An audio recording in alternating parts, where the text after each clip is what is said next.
Keisuke Honda. Keisuke. Yeah, so he's, what is he now? He's 33, and he's the most successful Asian footballer of all time. Wow. He's coming to the end of his career, like he's sort of in the twilight of his career, hence him,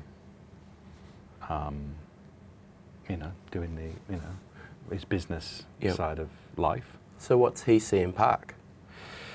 He, it was interesting. I mean, he grew up in a fairly disadvantaged situation, and he, I was introduced to him through Mr. Yanai, who's the founder of Uniqlo, and he, yeah, he thought that Keisuke would be, you know, just, you know, kind of dig what we were doing, and it turns out he did. He gives a lot of his time, you know, he runs football camps for disadvantaged kids in Cambodia. He does, he volunteers his time and his team's time to manage the Cambodian national team. Yeah, he does a lot of philanthropic activity, shall we say. So this sort of sits into his wheelhouse of, yeah, basically giving back and helping kids through soccer, through football. And what about Uniqlo? Like, I was at the tennis the other day, and Roger Federer's covered in Uniqlo. I think. They obviously like 35-year-old men and sports stars, like global icons. What's the relationship with Uniqlo? That, as I say, so through a friend that I used to work with back in the day at Apple, I was introduced to Uniqlo here in Australia, and through that got the opportunity to spend an hour with Mr. Yanai, the founder, which was great. It was about probably about a year ago. Like it was just after Christmas, a year ago.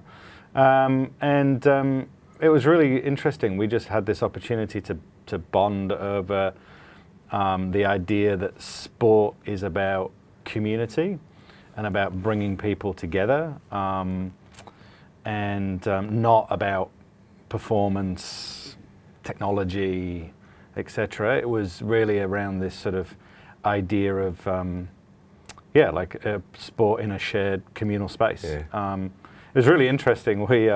We sat down. I mean, you know, I think he's the richest man in Japan. You know, and you know, a kind of guy that knows what he wants, and you know, and doesn't suffer fools, shall we say? Yeah, we sat down. We were talking, and then he just asked me he goes, why park? Like, what does park mean? And it was at that moment, you know, when I explained to him that it was really about this idea of the sort of the purest form of the game, like just going to a park, a communal shared space, and playing the sport with friends, family, meeting new friends. And it was at that moment, it was like, you know, sort of like light bulb for him, and he was just like, okay, I got it. Like, and then he kind of, you know, sort of followed that path down, and through that, yeah, we hatched a plan to collaborate around the Women's World Cup, which was about 6 months after I first met him. We were keen to do something around the Women's World Cup to promote girls, you know, playing soccer, and yeah, we were, you know, we were great. It was give us the opportunity to, yeah, design some T-shirts with them, and a special designed soccer ball. And he put us in, I think, 8 of their flagship stores across Europe and Australia. Wow. Yeah, it was amazing. Like, I mean, to see our, you know, our brand and mission and purpose and our products in, you know, the windows of Barcelona and you know, Paris. You know, it was yeah, it was a really cool cool thing. That is cool. So what, maybe just go back to the start. What is park? Sort of, that's a great background of what it's about, but what actually is it? So Park, I started Park about 3.5 years ago, and really Park is a social enterprise soccer brand. So what I was at a moment in my life where I wanted to use all of the skills that I'd developed over the years, you know, my background being in design, marketing, retail, product, brand building, all of those sorts of skill sets. I wanted to use that for good. You know, I was like, well, if I'm going to do something for the next 10, 20 years, what am I going to do? And I was like, well, I really love soccer. Basically, I kind of lined up all the things that I really like. I was like, well, I really like design. Kind of got these sorts of skills. Really into soccer, and I've got 3 kids. They all love the game.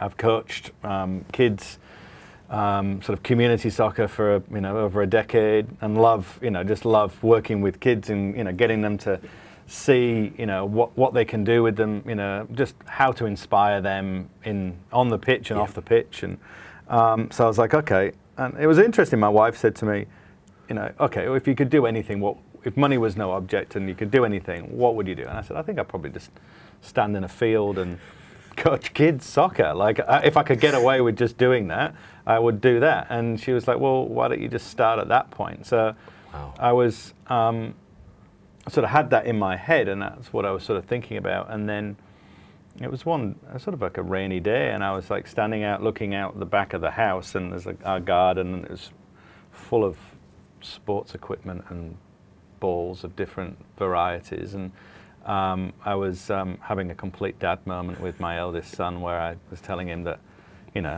balls don't grow on trees, and you need to look after what you've got, and there are kids around the world that would kill for just one of those balls, and you're just leaving it out in the rain, and it's just getting wrecked, and you need to, sort yourself out. And it wasn't going in. And then it sort of light bulb, and I was like, oh, hang on. What if that was a possibility? What if we could make a ball that my kids, like my kids, could play with, and also had that immediate impact on the other side? So that was the start of it, and I was like intrigued by this thought, and figured out how to make one, and figured out that we could sell one, and there was enough margin in there to kind of for it to be a viable commercial activity. And so yeah, we just started there. We basically came up with a name, designed a ball, So you say on the other side there's a. So what happens? You buy a yeah, sure. ball, so you buy one of our soccer balls, and another soccer ball is passed to a kid in a disadvantaged situation. So we partner with charities all over the world, sort of large and small, and they all use the game to inspire, educate, motivate kids in different ways. So that might be a refugee camp, it might be an orphanage, it might be inner city after school programs, it might be indigenous programs, it could be anything. There's lots of different charities whose primary objective is not necessarily sport, but is education or health, or just providing a safe shelter for kids and youth. Use football to get them there, basically. Yeah. To bring them in, to engage them. When they're playing the sport, they're learning about all the different things that that are possible, within themselves. But they're also in a safe environment. They can also then give them other education, they can give them other information, they can, other, charities can come and talk to the families, whether that be, around, medical or other information that they need, sanitary information. And they get the same ball. The exact same ball, yeah, the exact same ball. So the whole thing is, you know, as a customer, you know, you buy this ball, you get a, you know, you get a card that comes with the ball, tells you where the other ball has gone. You know, we work with the charities to distribute that other ball. It's the exact same ball, yeah, it's a kind of a magical thing. You know, for the customer, it's like, wow, like you know, I just literally passed the ball to Kenya or to Ghana or to, you know, the Pilbara or wherever it is. And I think, you know, we find that, you know, that's kind of mind-boggling for some people. You know, like it's a, you know, a really cool thing that happens, and yeah, that's the fundamental basis of where we started was through there. That's fantastic. What was, you've probably talked a bit about it, but the inspiration in terms of the, you know, why turn to purpose? Yeah. I guess going back into my history, so I was at Apple for 6 years in California. Yep. And I used to work very closely with Steve Jobs around all the marketing communications and all that sort of stuff. And it was a project that Steve gave us that was around how does Apple do well by doing good. And that was a question that he posed at a time when, you know, Apple was coming under considerable scrutiny from Greenpeace and various other environmental charities. And it was a really interesting concept, and a concept that I wasn't aware of at the time. You know, I'd never really even thought about this sort of this other area between commerce and charity. You know, and it made me. It really opened my eyes, I have to say. You know, we worked on the project, and unfortunately, the solution we came up with for Apple was never implemented due to the timing and Steve's health. But it always kind of stuck with me as a, you know, the sort of the fish that got away in a way. And I just found myself really passionate about that space. So when, you know, I felt as though the time was right for me, that was an obvious place to go and create a business. In terms of a creative that's worked at probably the biggest brand in the world, being Apple, sort of going back to starting something from scratch, how was that as an experience? Yeah, a little bit different. It's kind of it's pretty interesting. You know, like I mean, you know, at Apple, I think at the end we had a team that was close to about 400 people, and basically went to a team of one, which was me. And the initial stage is sitting at my kitchen table and kind of coming up with stuff, and you know, just literally making it up from nothing. I mean, which is what you've got to do when you're starting something. You know, it's like there's only you, and you've got to come up with it and put it out there. But I think the benefit of doing that is that the I guess the idea behind Park is really pure. You know, I mean, it's very focused. It knows what it wants to do, and you know, it's the way that it presents and comes out into the world. You know, is it's a kind of a singular, pure thought, I guess. So the benefit is that you don't have, you know, hundreds of people that are kind of involved in something that you have to then manage. You don't have, you know, layers of sign-offs that you need to go through for something. As a creative, it's a really nice process because you get to choose. The downside of that is you get to choose, you know. So it's like, well, you know, what do you choose, you know? Like, where do you go? And there's nobody else to talk to about it. But I think, you know, yeah, it's heading in a good direction at the moment. And there's a commercial basis in there as well, right? So can you maybe, you know, having a great idea and then actually having also something that works commercially, so it builds and actually supports itself and can grow. What is the commercial reality? I mean, we're a for-profit business. We're not a charity.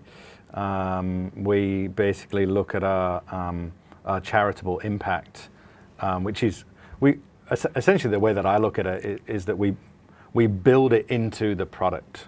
So it's in every product that we do. So we look at that product and you say, well, it's going to cost X amount to make it, sew it, fabrics, materials, shipping, all of those components that are involved in a product. One of those components we just add in as essentially another line item is impact. And it's really as simple as that. That might be a monetary value in terms of a percentage of profit, or it might be an actual another physical item with the balls in the 1-for-1. So yeah, we just really look at it as a line item in the product makeup, and that's where it sits. And then there's obviously another side to it that manages that impact, another side to the business. But we're a for-profit enterprise that just views impact as an essential component of the product. And how do you find a sports brand where its purpose is not about just selling stuff, but about the sport? By having that alignment, are you finding anything interesting in terms of like what that means for the brand and how brand can go when it actually is more about the sport than just some commercial enterprise? Yeah, it unlocks, it's an interesting question. It unlocks a really interesting response from people, so obviously, the reason why we do this is because we love the sport, and we love the sport the same way that you love the sport. That's really the conversation, is that we play it because we love it. We're never going to play it because we're going to be professional. Damn. I know, like I'm not that good. I wish I was that good. But we're never going to be professional players, and the vast majority of people that play the sport are never going to be professional players. They're always going to play it because they love it.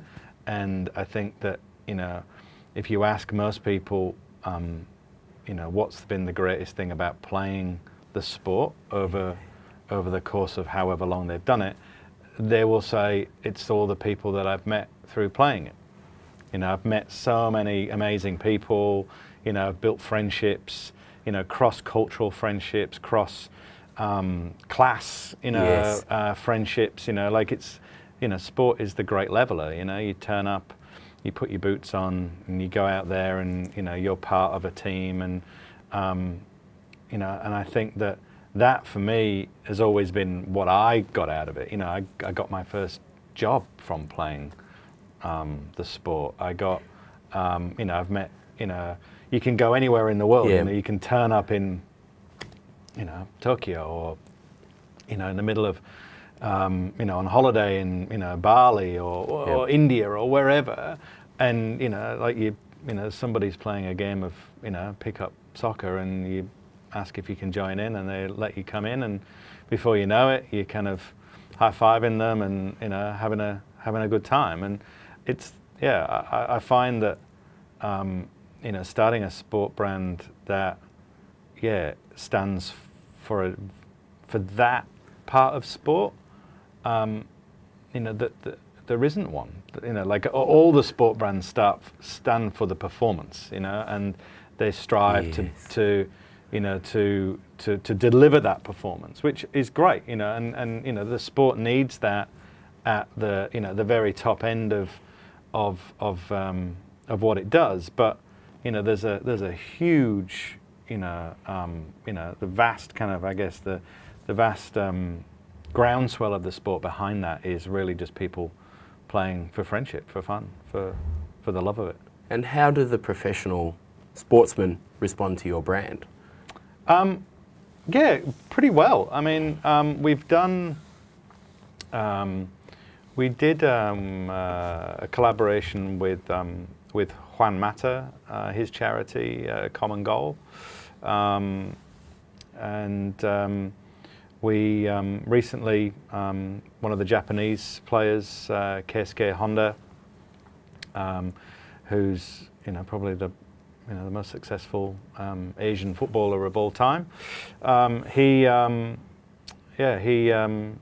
picked up on it, and he's obviously he's really interested in it because of all of his social and charitable pursuits anyhow. But I think we haven't fully broken into that space, but it's really interesting. I think that we've not had a negative response, shall we say, from anybody when they come across the brand. It's but the players are keen to get involved. Yeah, yeah, absolutely. A lot of the female players as well, through the Women's World Cup project that we did with Uniqlo, they were very supportive of what we were doing. A lot of the Matildas. Yep. It's had a really great response. And how is the business travelling? Yeah, good. It's travelling really well. Where are you up to? Where's the journey? Yeah, we're 3 years in, we've just through our relationship with Keisuke, we've opened up distribution into Japan, which is great, which is our first overseas market. And we're embarking on the next phase of our products and pushing into clothing and the apparel space. From a product perspective, we're really broadening our offer. We're learning about how to move into our first, essentially our first new market. Yep. It's going really well. It's all heading in the right direction, and it's great. It's really exciting. And it's not just you now? Is it still just one man at his kitchen bench? No. We have my wife, who, apart from being my wife, is a very, very smart and talented lawyer by trade. So she joined the business full time about a year ago, and works on all of our the sales and accounts and a lot of the stuff that I'm not particularly versed at sometimes. Yep. Great, good team. Yeah, and we have a co-founder of mine, Tara Montaneri, who I worked with previously. She lives in New York.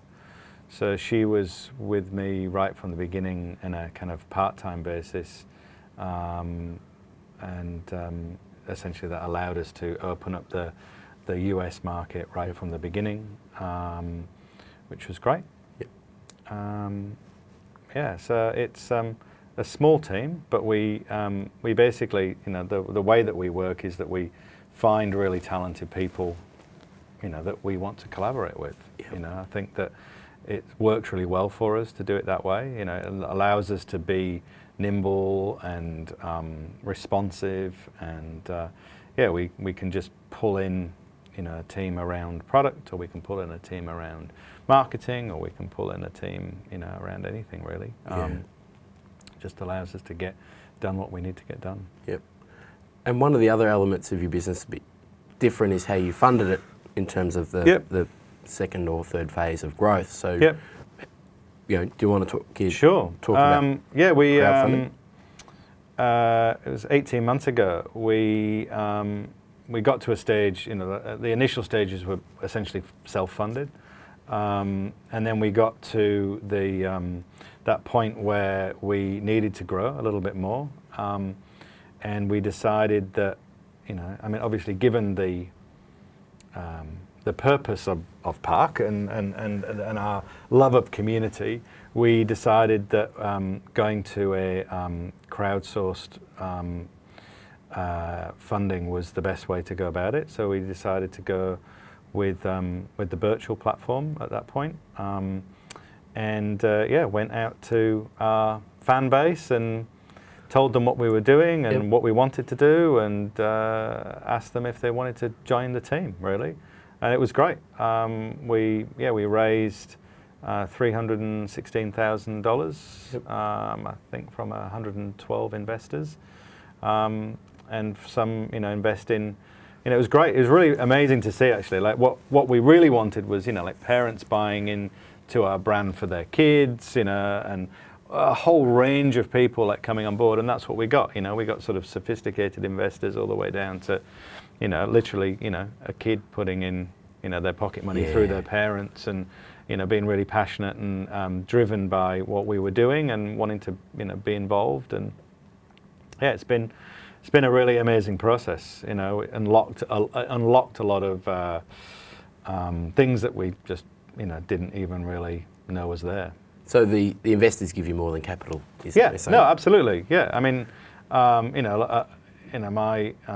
inbox was full of after we'd done the round and we'd kind of closed it all off. I got a lot of emails from investors just saying why they'd invested and how much they loved what we were doing, and just telling me this is what they did, or this is what they were passionate about, and if there was anything that we needed or any help, and it might have been from someone who was a lawyer, to someone that runs a music festival, to someone that coaches kids on a weekend, to a school teacher, to all manner of different people that were really just engaged with what we were doing, which was amazing to see. Like, it sort of blew me away at the time, really. It sort of I wasn't expecting that as a byproduct of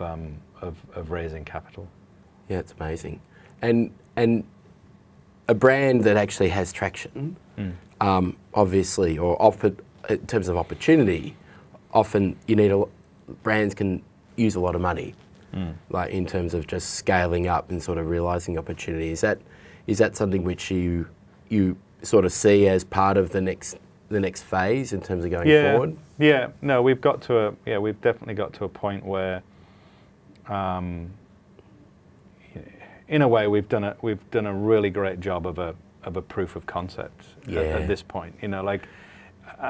As coming from a design background, I kind of work with the concept of prototyping, constantly, where, that's what we do in the design space. We prototype things, we test them, we go to market, we refine them, we make them again, we pull them apart, and you sort of keep going.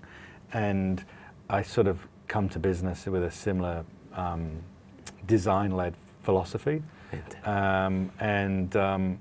I think that we've created a really great proof of concept. We've sort of gone through a few different rounds and versions and iterations of what we do, and we've learned along the way about what works, what resonates, what doesn't, what's good and what's bad. And I think we're at a point now where we are ready to kind of scale it up and go the next stage, which I'm really excited about, and it's going to be cool. What is the next stage?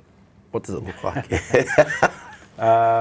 I think, I mean, for us, it's really about, as I say, expanding our product offer and taking that to a new market. Yep. So the US is going to be a really big focus for us. Obviously, soccer there is. Even though it's not the most popular sport, it's a huge sport, and a huge participation sport. I think 1/3 of all households in the US have somebody that plays soccer, which is wow. I mean, kind of, you do the math on that, and it's a lot of people. So that's a market that we already have a small fingernail in. Yeah, that will be our next focus. We're working on Japan, and that's great, and that's kind of up and running, and we're learning a lot from that. And the next one will be doing it bigger in the American market. So it will really be an exercise in breaking that down and understanding how we go about that. I've got a few ideas from my time spent over there. Yeah. But that's our next focus. And on the brand, soccer can change the world. Yeah. How does soccer change the world? And how does Park help? Well, as I said, at the beginning, that conversation I had with my son around understanding and appreciating what he has was, if you sort of back out of that, really you kind of get to the central why of Park and our theory of change, which is that there is an opportunity gap amongst youth around the world, and that gap is only widening. And sport is the great leveler. Football is the global game. So really, what we're about is, yes, we give, physical aid essentially to through these charities, whether that be in footballs or with actual funding.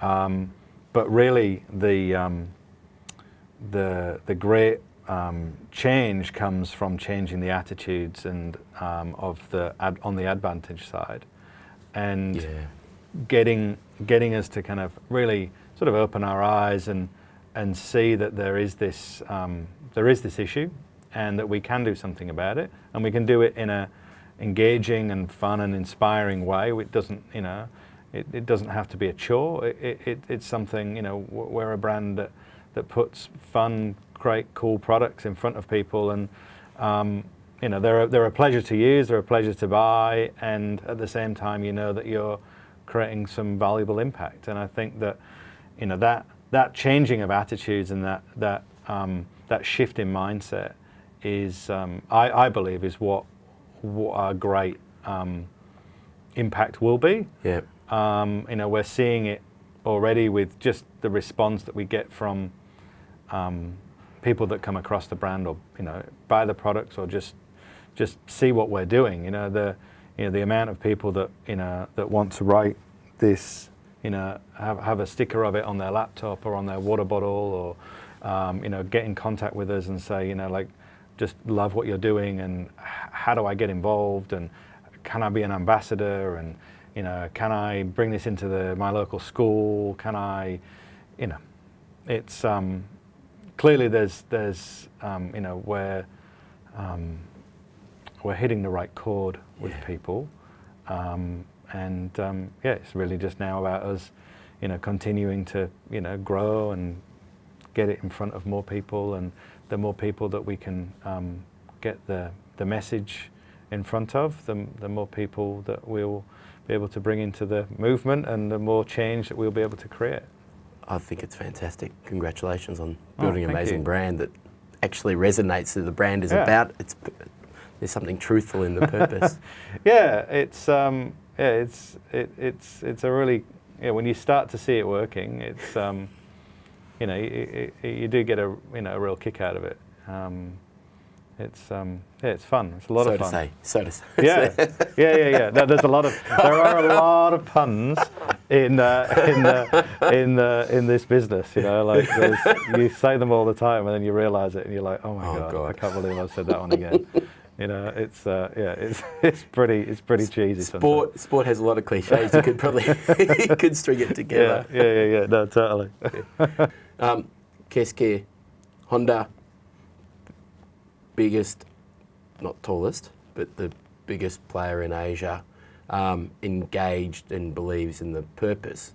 Has he also gone further in terms of his engagement with the business in terms of investment? Yes, he has an angel investment business, and it was interesting actually. The initial meeting that we had with him was probably about 2 hours long, and at the end of it, he just was like, can I invest? Can I? And I want to be involved. I want to help you grow. I believe in the in the purpose of it. Yeah, it was really nice to hear, So yeah, no, he's a fully fledged member of the team. Fantastic. And so is he an angel investor generally? Like this isn't the first time he's invested in something? He invests in a lot of socially or environmentally responsible businesses. Fantastic. That's what he does. He has his own investment businesses essentially. It's quite interesting, isn't it? The sports people, as they go through their career, they actually look at broader impact and they actually get more involved in society. So yeah, I think so, and I mean I think that I think as not everybody, but I think a lot of people, especially sports people that have, they've had that career, and it's like they're looking at what they want to do next, and I think that a lot of them, love the sport and have seen what it's done for them and have seen what it does for other people, and then they look at ways, a lot of them start academies or all sorts of different sorts of interesting things that they get involved with that really is all about helping the next generation come through in some way, shape or form. And I think this Keisuke does a lot of stuff on his own. Yeah. Like he runs a lot of things and a lot of really cool stuff, and we're just really stoked to be part of that mix, and just working with his team has been pretty cool so far. And so they get involved? Yeah, they get involved. He's got a really a good team of really smart people that we work with on a monthly basis, yeah, it's really great to be able to pick up the phone and ask those questions, and get a perspective from his side of the equation. And we've through him we've started to build some relationships with some professional clubs, and you just never know. You never know where the conversations take you. I think that's the really the really interesting and beautiful thing about starting something. You have a pretty you start off and you've got a pretty defined idea about what you want to do, and then that changes and it changes and it changes. But if you're kind of keeping your eye on that central purpose of that, your why and why you started, I think there's it's a really interesting space to kind of navigate through, and it blows my mind every day that sometimes you don't know what's going to come through the door. You do not know, and you do not know what a conversation you had a year ago suddenly comes around and manifests itself in something completely different that is the next step that you want to take, or enables you to move forward. So it's I'm it's great. I'm having a lot of fun. That's amazing. After 20 odd years of working in the for different brands, and you sort of you think that you kind of know a lot, and then you realize that there's still so much to know, and the great thing is that you just keep learning and keep testing yourself and finding new skills. And what do you reckon Steve Jobs would think of what you've created? I don't know. It probably depends on the day that I asked him. I think hopefully he would think it had some merit. Yep. I think he was very focused on his central why, and I think if you know, we are, I've got it written, very firmly above my desk. The fact that we are here to inspire and enable you to change the world through the sport you love. Yeah. And I think that statement encapsulates everything that we're about, and I think it's really then about staying true to that, and making those right choices as you move through. And you know, Steve was a big, very vocal about focus, you know, and focus not being as easy as choosing the right path. It's the hard thing about choosing the other 9 out of the 10 that seem like they could be the right path, and finding that one that is, you know. And I think that that's the challenge I find, you know. It's like there are lots of good things that you could do, but which is the right good thing? I don't know whether I've, you know, got that spot on, but I think we're pretty close. Yeah. And I don't know, like I'm sure Steve would have a few pointers if I could have that conversation with him. Yeah, I think it had some merit. Yeah. And do you think creatives are going to take over the world? Yeah. Like, is this if we can organise ourselves, yeah, we might have a chance. I think it's a pretty exciting time, right? The world is changing where creatives are suddenly more like, if you're not creative, the non-creative side of society is kind of, you know, we've run out of, you know, the growth of an opportunity of where the world's going seems to be now more than ever. People want to see a creative side, realising the beauty of human creativity. Do you feel like you're at the front of something big where creativity is actually central to business? Yeah, I mean, that's a very interesting question. Yes, I mean, I think that creativity is, it's so important, you know, in that, you know, and it's not just for, I guess, creatives to be creative, you know, yes. Like you don't have to have, you know, gone to, you know, design school or whatever to be creative. I think, you know, history has told us that, you know, lots of people can do it, but I think, yes, that having that that desire, that want to look at things and imagine a better way that they could function or work, or you know, imagine, you know, something new that, you know, that sits out there that nobody has kind of either thought of or put the pieces together in the way that you want to put the pieces together. I think that ability to kind of take that leap over that gap, and then once you're there, sort of almost backfill and build the bridge. You know, like that's how I guess view creativity. You know, it's that, you know, it's like we don't sort of, you know, logically kind of build our way out to something. Yeah. We kind of take that leap, we sort of assess what's going on, we put the pieces together to give ourselves a relatively stable landing, and then jump. Yep. And then once we're there, it's a case of sort of looking back and going, well, does this feel right? Do we think people would be able to make this leap with us? Probably need to build a bit of a path to get people there, and then you sort of build that path and you get people in there, and then you kind of jump again. And I think I think it accelerates, you know, development, like human development, and you know, I think that societies move forward faster and are able to, I guess, come up with innovative solutions to problems that where we might not have been able to see them before. You know, I mean, Steve was the, you know, absolute king at doing that. Yep.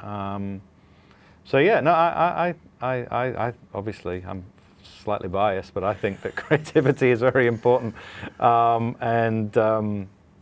yeah, I love doing it. It's the only thing I'm kind of not qualified to do anything else. I think the world's grateful for you choosing your path. Can I maybe, I wouldn't mind showing the ball. When will we see this ball at the Olympics rather than an Adidas ball? That's a good question. And why don't we see it at the Olympics? Oh, there's a lot of commercial reasons why that doesn't happen at the moment. Yeah, one day we might, you know, we might have got to the point where change is you know, we've done enough of those jumps and those leaps and we've done a good enough job of bringing people along the journey with us that it becomes an obvious choice that, you know, that we would put impact essentially, and our, you know, our awareness of the, you know, the need to close that gap at the central focal point of the sport. I mean, that's really all it takes, is to kind of acknowledge the fact that, you know, that we need to address that issue, and put it at the centre of the sport. And at the centre of the sport is this. So, I mean, it's a fairly simple, for me, I mean, when I look at it, it's a pretty simple decision to make. And it's just about making that decision. And it's very easy. I mean, it can happen. It could happen like that. It's just, yeah, it's when the time's right. Yeah. Is there anything else you want to go through? That was awesome. No, I think, I thought that was really nice, that bit towards the end where we sort of got into the ideas around creativity. I think, you know, rather than, so it gives a bit of the kind of the background to the business and it being a creative business. I think you're inspirational on it. I never understood it until I met you, so I never thought of business innately. I think it's a challenge for the Australian economy is more you. Like, how do you, like, we just can't produce more soccer balls. So the soccer ball is not the challenge. The idea is the future. And so who's capable of just going, here's an idea? That's all, fundamentally, that's all it takes. It's somebody to have an idea and then to do a good enough job of painting a picture of what that, you know, if you accepted that idea or you said yes to that idea, what does that do? And if someone can, you know, sort of fill in the gaps and paint the pictures around that, that's all it takes. And then, you know, then it just takes somebody that has the power and the influence to go, I like that. Yep. That's a good idea. I like kind of what it can do. I get the idea. I get it. Let's move there. Let's try that. Yep. Because, you know, we can't, you know, I mean, it's funny, like Steve always said, you know, if you know, customers will always ask for the thing that they know, you know, so it's like, you know, the classic one is the, you know, the vacuum cleaner. It's like, you know, you show them how to, you know, clean their home and you ask them what they need to clean their home, they'll say a vacuum cleaner, you know, because that's the thing. It's like there might be many other, you know, ways of doing it, but that's the obvious way that, you know, customers understand, and that's what fits into the structure that's been created. And you know, I think that you know, I think you're spot on. Like, it's, you know, how do you paint those alternative paths? Yes. That we can then, as a, you know, as society or whatever, we can decide which ones we want to take. But, you know, if the options are always kind of like, you know, these sort of incremental, you know, sort of developments on where we are, well, it's not very inspiring, and, you know, it's not, you know, it doesn't really kind of, you know, we don't know where we're going, you know, like we could be running into a wall because we're just literally, you know, taking a, you know, such small steps, you know, that it might be a dead end. We don't know. Like, let's go out. Like, let's go and explore. Let's go on adventure, and let's try something that is a little bit more radical and is a bit further out. But we just prototype it and we try it and we see what that looks like. It might not work, but, you know, we've gone a long way, and to know that in a short period of time, to know that maybe that's the wrong. But I don't think anyone got that you could go this way. So I read Shoe Dog, and it's like performance at the core. Like, it was a guy, it was a shoe salesman, and it was like, well, performance will be my point of differentiation. Yeah. And so no one had probably really fully realised that's the way to a global sport brand at the time. It feels like a 1970s idea. It's all about performance, or just gone to the moon. What can we do next? Yeah. But to go this way in 2020 is actually kind of, no one thought that sport at the central cultural glue of all the human society is sport as a concept is actually so self-evident. Yeah. But to actually go that way, like we hadn't thought of it. And it takes kind of a unique genius, I think, to go, oh, what about this way? Yeah, I mean, you know, it's really interesting. I mean, the performance thing, I mean, back in the 1970s, obviously, the opportunity for the increase of performance has been, you know, astronomical, you know, from, you know, using a waffle iron to create souls in the back of a camper van to where they are as a business. I mean, you know, it's astonishing. But as with anything, as we see with, you know, with a lot of brands, you know, that opportunity for performance, you know, decreases as we get to the, you know, the absolute edge of human performance or the edge of, you know, materials and just the absolute basics of what it is that we're trying to do, and then we're all kind of like, you know, in a fight for a very small incremental change. And I think that, you know, I believe from a sport perspective, we've kind of gone down that path. And it's been great, and we've accelerated things, and you know, we've created some amazing products and some amazing you know, human performance. I think that there's then this other path of, I guess, human performance, which is about society and about community, and you know, it's like, well, okay, that's great, you know, amazing, we can do all of that sort of stuff, but how does that benefit this over here, you know, and can we turn that completely on its head and apply it to this, with all the things that we know from this, you know? So, you know, I think that yeah, that excites me. That really kind of gets me fired up. That, you know, we can create something really special. You know, with a business essentially that, as you say, has impact built in as a line item on a spreadsheet next to shipping. I mean, you know, why not? I think why not? You're going to. I think your business challenges all of society to actually think a little bit more. Yeah, why not? I mean, why can't you do that? I mean, we can make anything we want to make, so why can't we do that? Yeah. Well, Sam, Davy, thank you very much for talking about Park. Oh, thank you. Thank you for having me. It's been a pleasure, Adam. Cheers. Thank you.